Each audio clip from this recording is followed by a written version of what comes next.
The process starts on licensed crocodile farms, not in the wild.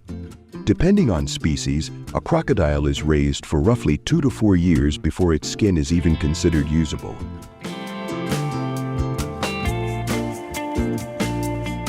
During this time, farms control temperature, water quality, light, and spacing.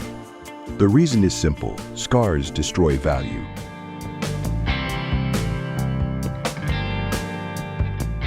Industry data shows that even a single visible scar can reduce the usable value of a crocodile skin by more than 30 to 50%.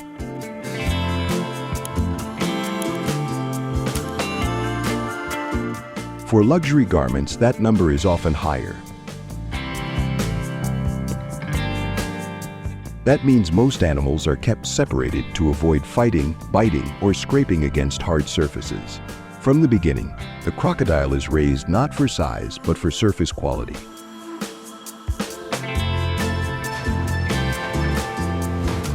When harvesting happens, the skin is removed within hours. Only the belly section matters for clothing. The back, sides, and tail are usually downgraded for smaller leather goods or discarded from the garment pipeline entirely.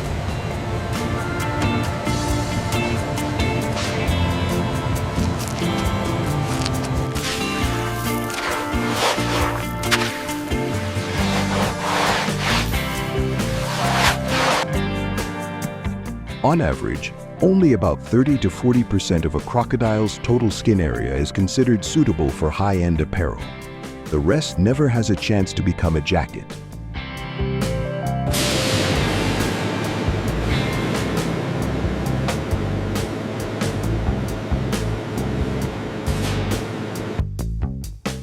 At this stage, the skin is salted and preserved quickly because bacteria can permanently damage it within a single day if handled incorrectly.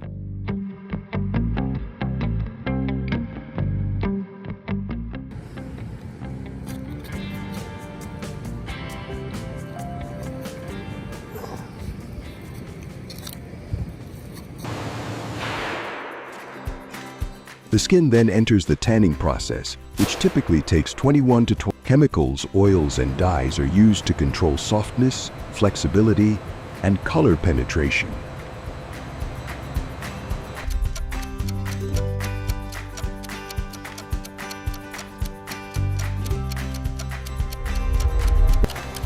This is also where large losses occur. Industry insiders estimate that 20 to 30% of crocodile skins fail during or immediately after tanning due to uneven thickness, weak fiber structure, or poor elasticity.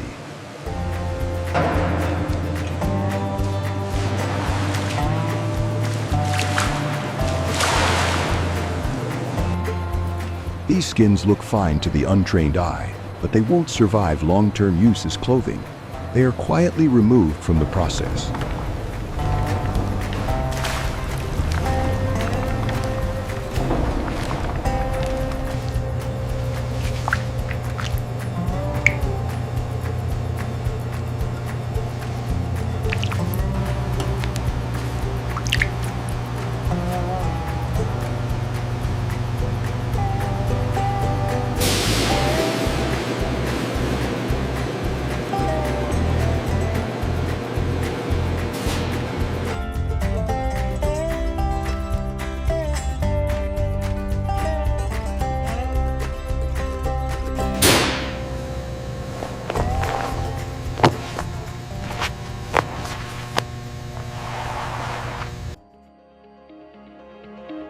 Not all tanned skins can be used for jackets.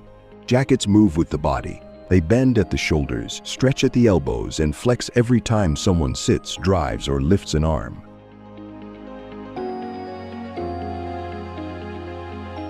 A handbag does not face this stress. Because of this, only a small portion of tanned crocodile skins are classified as garment grade. Estimates from luxury workshops suggest that fewer than 10 to 15% of all farmed crocodile skins are ever suitable for jackets. The rest are redirected to small accessories or rejected completely.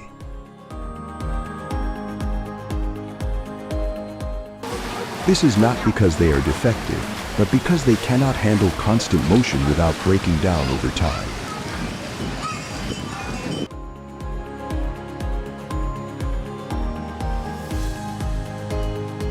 Before cutting begins, artisans must plan how to place jacket patterns on the skin.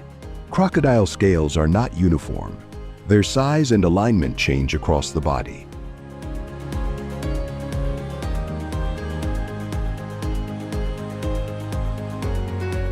To make a jacket look visually balanced, large sections of otherwise perfect leather are ignored because their scale pattern does not match the rest.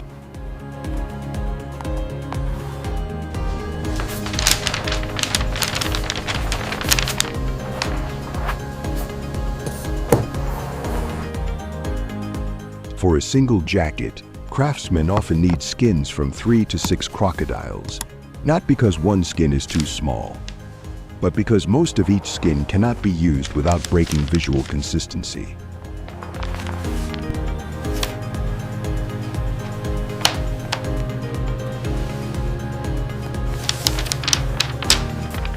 This means that over half of each selected skin is often left unused, even at this late stage.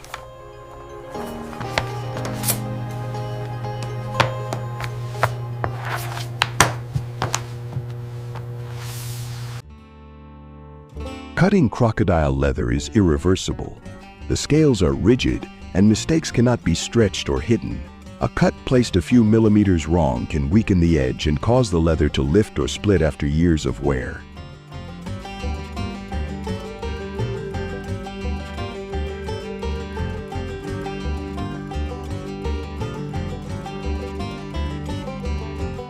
This is why only highly experienced craftsmen are allowed to cut exotic skins.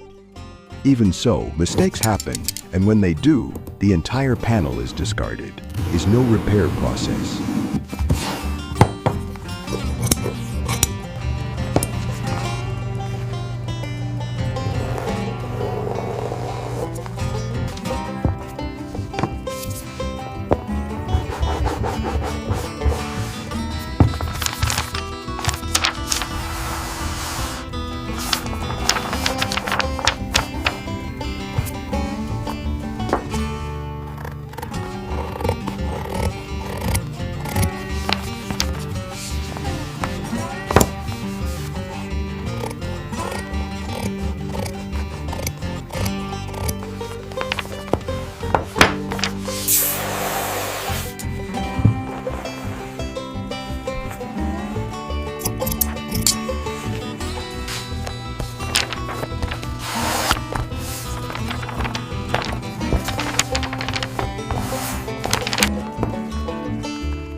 Stitching a crocodile leather jacket takes far longer than stitching cowhide. Stitch tension must be low, and stitch length must be carefully controlled.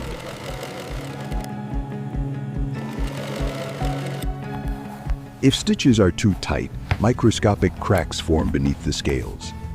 These cracks are invisible at first, but can cause the jacket to fail years later.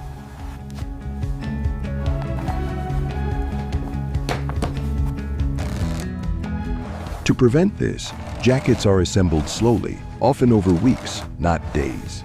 Even then, panels that show uneven stress during assembly are removed and replaced, increasing material loss.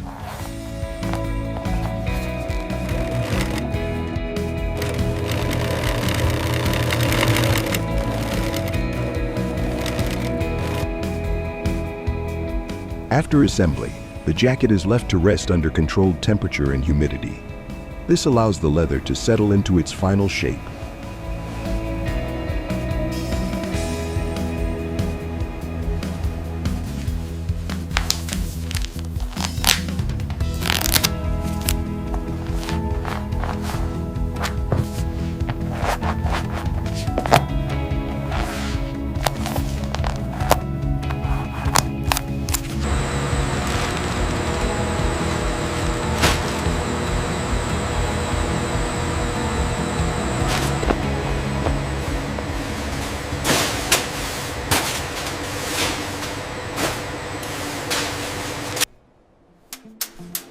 By the time one crocodile leather jacket reaches a store, dozens of skins have already been eliminated from the process.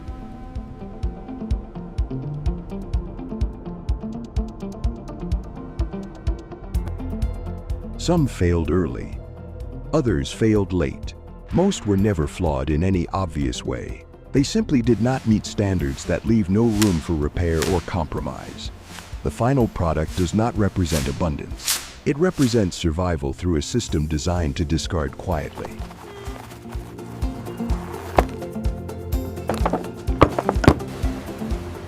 The discomfort does not come from the jacket itself. It comes from realizing that what you are touching is not just rare, but selected from a long line of losses that were never meant to be visible. Luxury does not show you what it removes. It only shows you what remains.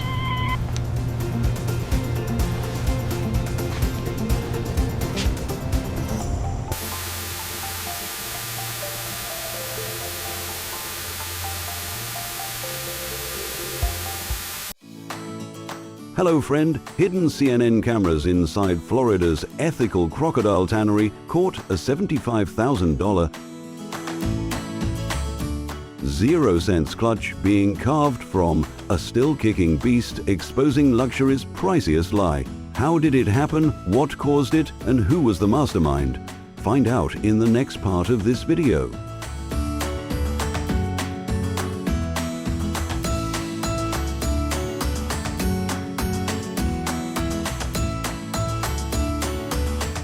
Dawn in the Everglades is a gamble. Egg collectors' shoes are soaked by 403 IEming.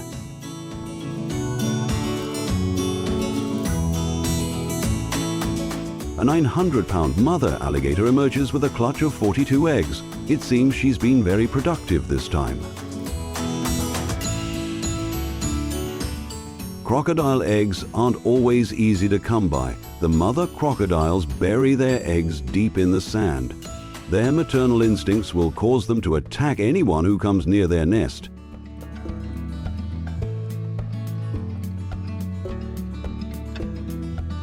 You need to take a self-defense course to protect yourself.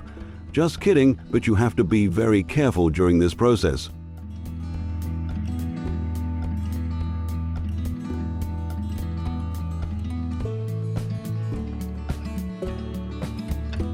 Under crimson bulbs, the shells glow. A single crack and $20 0-cents vanishes.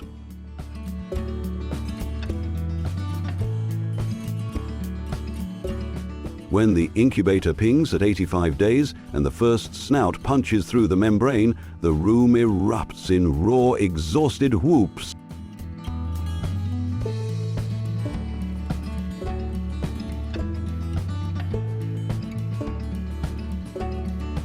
As the shells crack open, the real challenge begins. Those tiny jaws may look harmless, but raising alligators is no hobby. It's precision, discipline, and risk. One mistake in heat or feeding, and months of effort vanish overnight. If you ever plan to raise them at home, be ready to treat it like a science, not a pet project.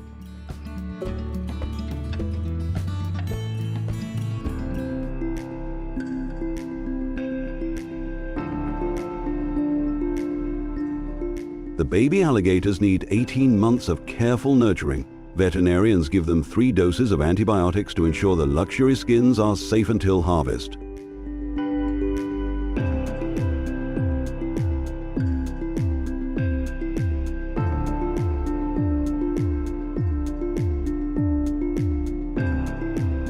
To meet the standards of top brands, alligators need to go through many stages of care and a lot of work.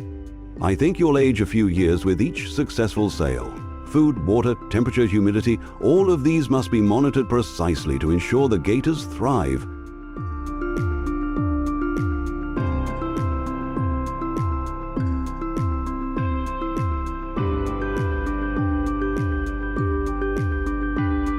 In Florida, many alligator farms have had to close due to lack of funding. What does the government do then?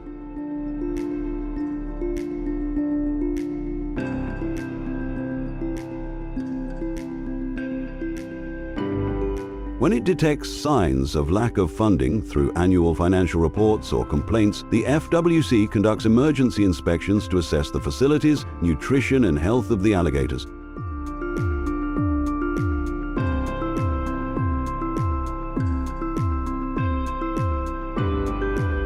From 2018 to 2022, FWC recorded more than 300 violations at farms if a farm fails to maintain standards.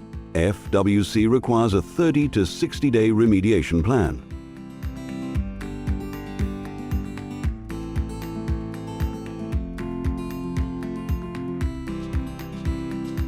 Failure to comply results in a temporary license suspension. What do you think of this relief?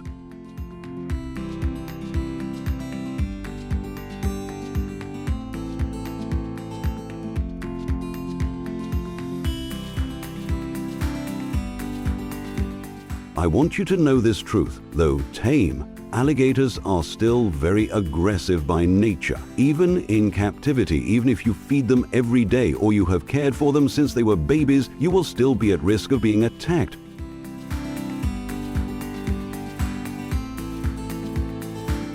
Wear protective gear when you get close to them, you understand. Although there is still a need for optimal methods for harvesting adult crocodiles,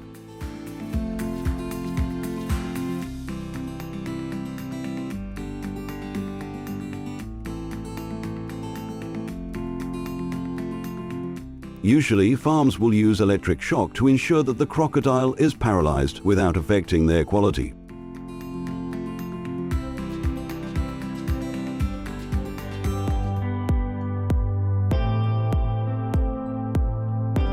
Look closely because you can feel the current running through you when the farmer wraps the crocodile in tape and loads it into the truck.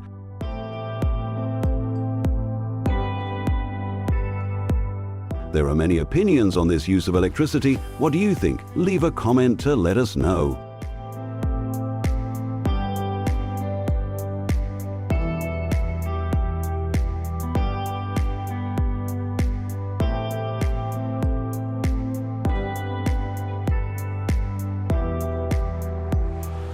Swish, swish.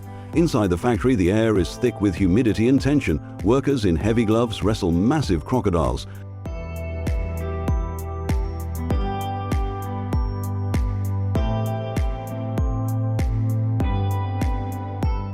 Their scales slick with water and power. Each cut must be perfect. One mistake can ruin a hide worth thousands.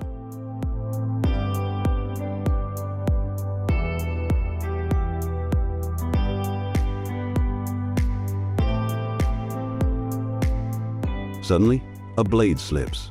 The conveyor jerks, a worker shouts as a crocodile's tail thrashes wildly.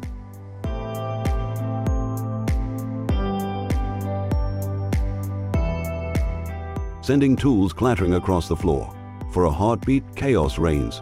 Danger, damage, and fear collide.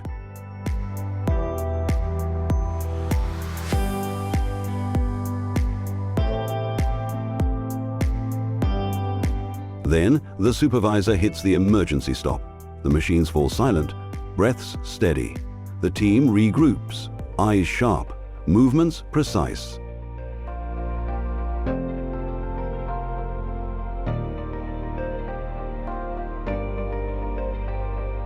The rhythm returns, the danger tamed. The flawless skin slides free, a hard-won triumph born from discipline and control. Keep watching to see how they turn it into luxury.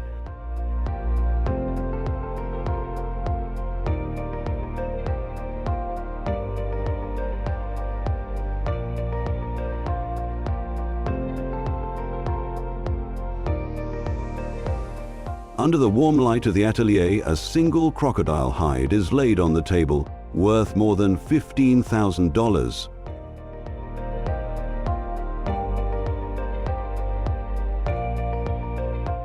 Every movement slows. The craftsman's hands hover, knowing that one imperfect cut could turn treasure into waste. In this room, silence is respect.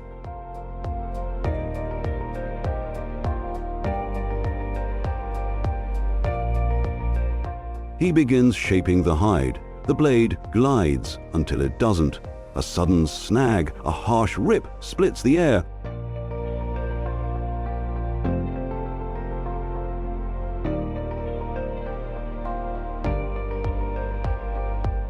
for a heartbeat. Everything hangs in the balance. The hide, the client, the reputation, all teetering on that single flaw. The craftsman stares at the damage. Years of mastery tested in a single brutal moment.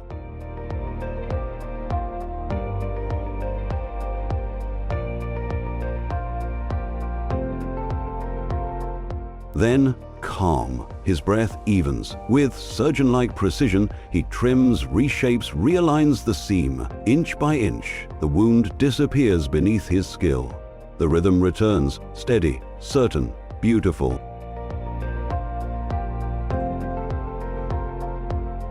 Hours later, the bag stands complete, smooth, flawless, radiant beneath the lamp.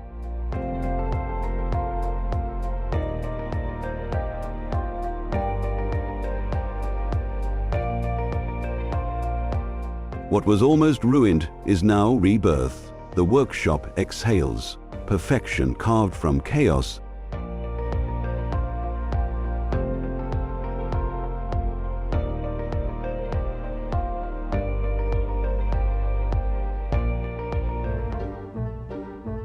From the factory, the so-called ethical crocodile handbags are shipped to the glitzy auction floors.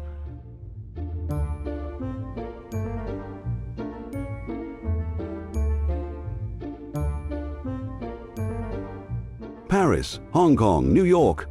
Applause, champagne and flashing cameras. The illusion of perfection.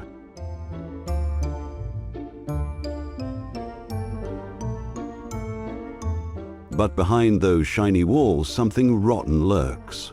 23. In front of you may be shiny bags, but behind you are crocodiles locked in cramped, dirty tanks.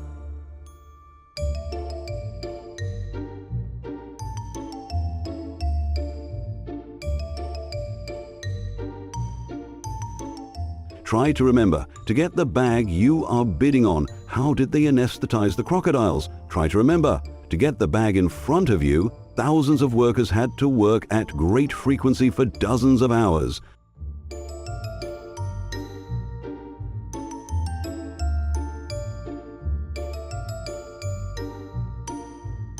The air was thick with the smell of blood and chemicals. No lights, no mercy, just machines and silence.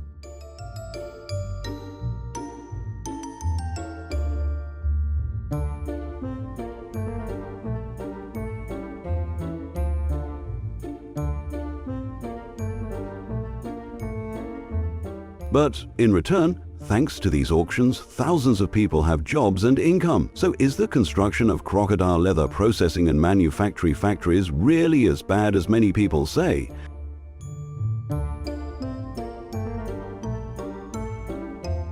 Tell me, when you see that perfect shine, do you still call it beauty or cruelty disguised as art?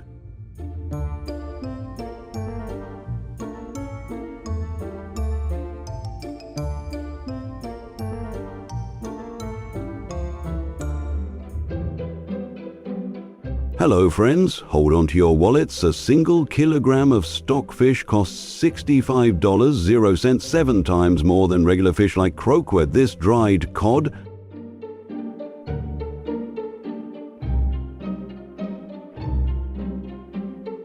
a culinary superstar travels 6,000 miles from Norway's frozen fjords to Nigeria's bustling markets, where it's treated like gold.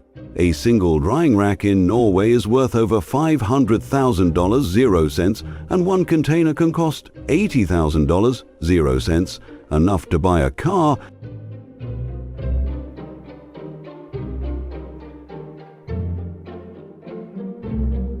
So why is this fish so insanely expensive? And how does it tie two nations together in a wild economic ride? Let's dive in and find out.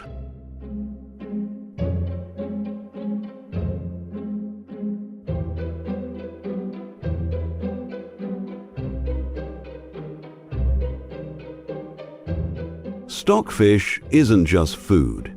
It's the heart of Nigerian cuisine, giving soups and stews their signature smoky flavor and chewy texture.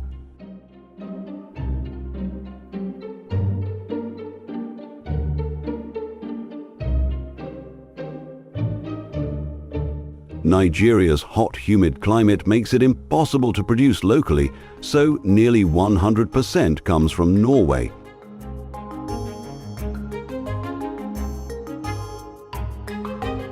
Where coastal villages churn out this delicacy for Nigeria's hungry markets.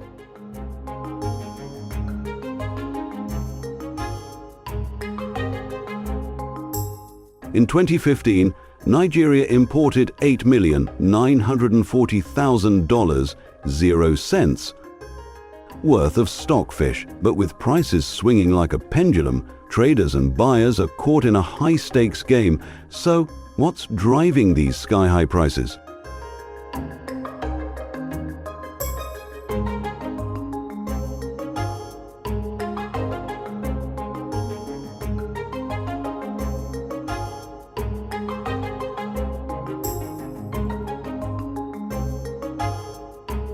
First, the production process is a wallet drainer. In Henningsvara, Norway, fishermen catch cod, sort it and hang it on massive racks to dry in -15 DC winds for 3 months.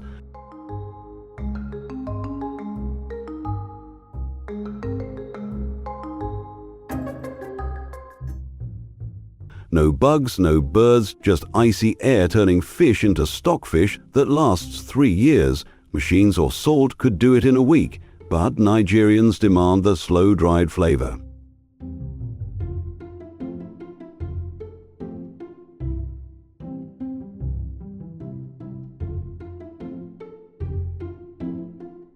"We make this for Nigeria," a fisherman says, wiping snow from his face. Fresh cod costs $5, 0 cents per kilogram. Dried, it's $14, 0 cents.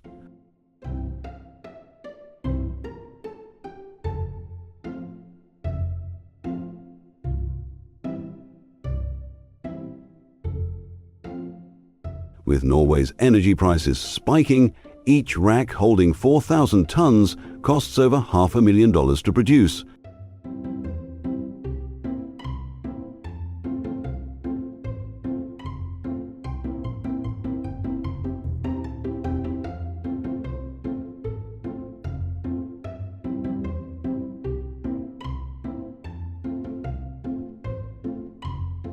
Next, the journey is a budget killer. Stockfish sails 6,000 miles to Nigeria over 6 weeks, racking up huge shipping costs.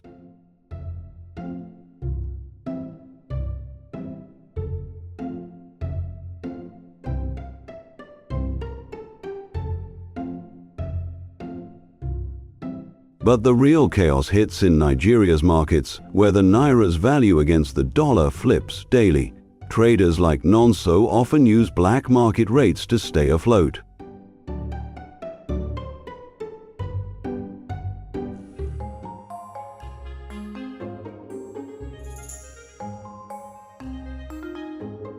Slicing stockfish into tiny pieces so customers can afford it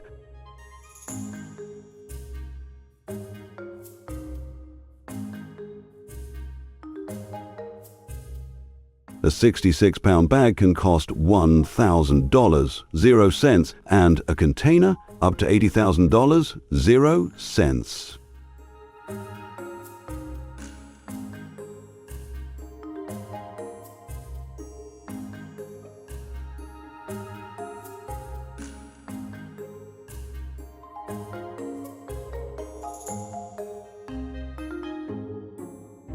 Then there's Nigeria's import rules. Since 2021, the government requires stockfish payments in US dollars, not naira, pushing costs to 17 to 50 million naira per container. It's a punch to the gut for traders.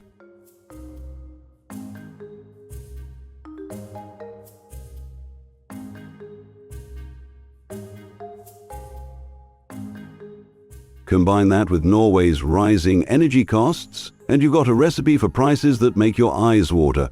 Stockfish isn't just fish, it's a financial tightrope.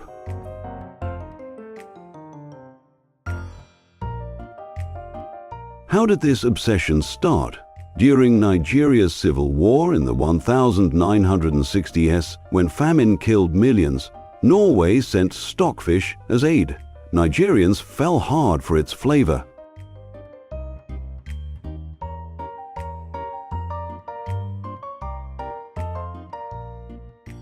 My grandma made egusi soup with stockfish every Christmas, says Gunnar Jensen, a Lagos chef, her eyes lighting up. It was our holiday magic.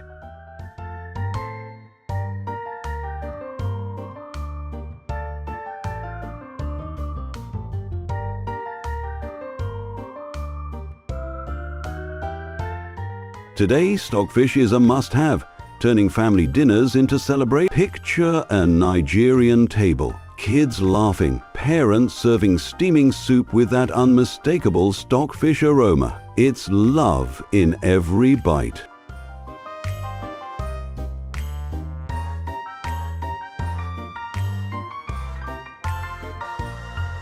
The main buyer of our dried fish products is Nigeria. The main dry fish markets in Nigeria are located in Aba, in Abia State, and Lagos.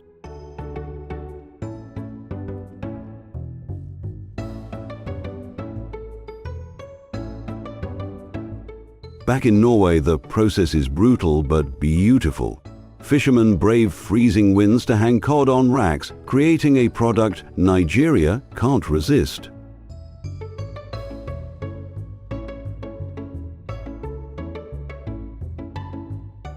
We've tried selling elsewhere, a producer chuckles, but it's always Nigerians in London, New York, everywhere.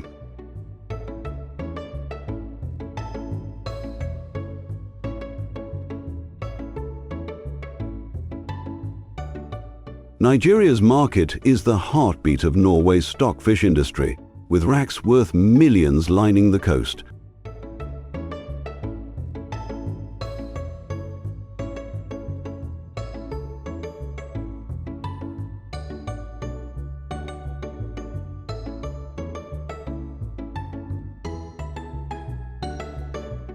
So why is stockfish so expensive? We think you can answer yourself after watching this video, right?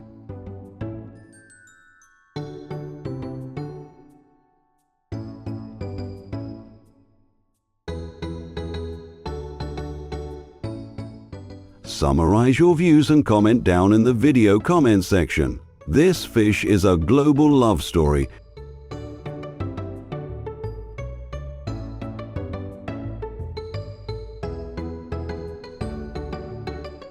Tying Norway and Nigeria in a costly embrace. What's your priciest food obsession? Subscribe for more wild stories about why your favorite foods cost a fortune.